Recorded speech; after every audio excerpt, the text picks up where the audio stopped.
Assalamu alaikum. Asalin mallaka, garnaƙaƙiyar mallaka da juyo da hankali, komin taurin kan mutum, komin taurin kan mijinki, komin taurin kan saurayinki, komin taurin kan budurwarka.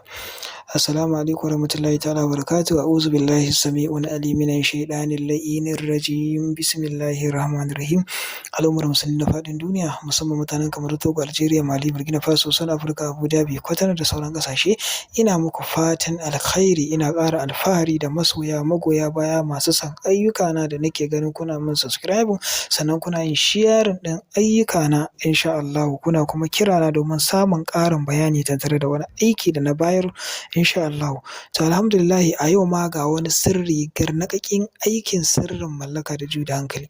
Abin da za ka samu idan mace za ka mallake insha Allahu sai ka samu na mace abin yanka.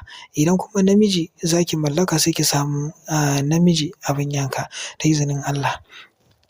Bayan an samu sai a samu allon ƙarfe, sai a samu allon ƙarfe. Idan aka samu allon ƙarfe da izinin Allah, wannan allon ƙarfen za a rubuta masa wa alƙaita alaika muhabbatan minni ƙafa 11 a jiki, duk mimin a buɗe sai a saka sunan wadda ake so ko wanda ake so a mallaka. Bayan ka gama sakawa insha Allah sai ka samu turaren da ake kira da salsalatul ahmad. Salsalatul ahmad in ka same shi sai ka yayyafa akan turaren, sai ka ɗebo wuta, garwashin wuta za ka rura shi ya ja, sai ka ɗebo sai ka ajiye allon, sai ka ɗauki wannan garwashin ka zuba shi akan wannan rubutu da ka saka wannan suna inna lillahi. Idan ka zuba wannan wuta akan wannan rubutu da izinin Allah, ka ja gefe ka karanta wa alƙaita alaika muhabbatan minni, muhabbatan minni, wa alƙaita alaika muhabbatan minni, muhabbatan minni. In ka ce wa alƙaita alaika muhabbatan minni to ka faɗi sau ɗaya kenan, sai ka ƙara maimaita muhabbatan minni sau ɗaya. Misali zan yi wurdin bismillahir rahmanir rahim wa alƙaita alaika muhabbatan minni, muhabbatan minni shine kai ɗaya. Wa alƙaita alaika muhabbatan minni, muhabbatan minni. Muhabbatan minni ɗin sau biyu ake faɗa. Wa alƙaitan kuma muhabbatan insha Allah ana faɗin su sau ɗaya ne. Wa alƙaita alaika muhabbatan minni, muhabbatan minni. Muhabbatan minni ɗin za ka maimaita sau biyu sai ka yi 1111.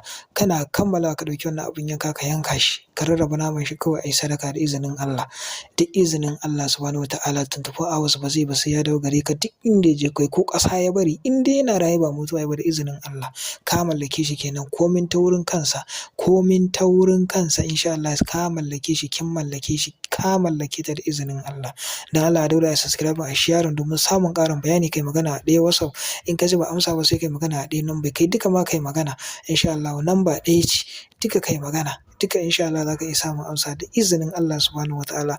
A kamar kake Togo, kake Algeria, Mali, Burkina Faso, South Africa, Chad, Abu Dhabi, Qatar, Abidjan, sauran ƙasashe duka insha Allah za ku yi tuntuɓa ta ku yi min magana. Kana so a yi maka aikin ka yi min magana, kana so ka yi da kanka kana buƙatar ƙarin bayani ko inda za ka samu turare ko sauran abubuwa to domin ƙarin bayani ga dai number mu nan.